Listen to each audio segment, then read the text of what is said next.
Hallo, ich habe dieses Video Röntgenblick getauft. Und zwar geht es darin um, es gibt Stellen, wo man ganz schwierig hinkommt und oder innerhalb von Objekten was zu machen. Ich zeige das einmal einfach an einem Beispiel. Und zwar, wenn man jetzt hier bei diesem Kopf hier weiter in diesem Ohr rumskalpen möchte, dann wird es irgendwann eng. Oder hier in dieser Nase. Und ich zeige einfach, wie das funktioniert. Ich schalte erstmal, ich tue mal bloß diese Brille ausblenden.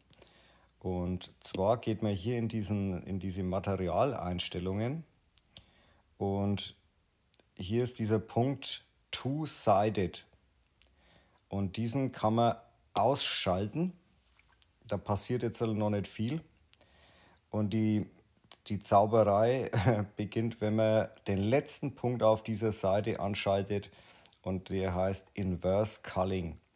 Das heißt, wir krempeln das Innere nach außen.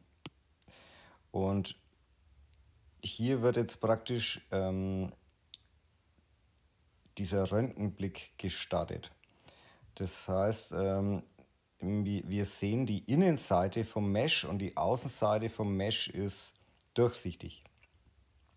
Das Tolle an der ganzen Sache ist auch noch, dass dieses Mesh hier, wo man durchschauen kann, durchlässig ist. Also das heißt, man kann hier mit diesen Pinseln ganz normal arbeiten.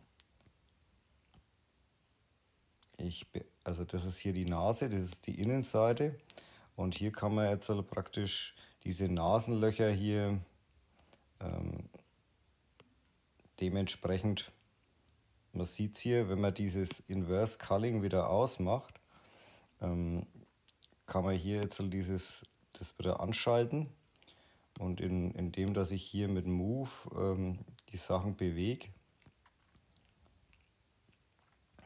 kann ich hier umschalten. Also man sieht jetzt hier, man geht dann da nach innen und man kann jetzt hier auch diese Innenseite vom Auge, indem dass ich dieses Inverse Culling anschalte, kann ich hier nach innen wegskalpen.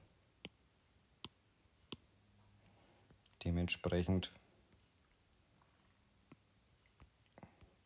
würde ich, wenn ich so reingehe, wird es mit der Kamera dann irgendwann ein wenig tricky.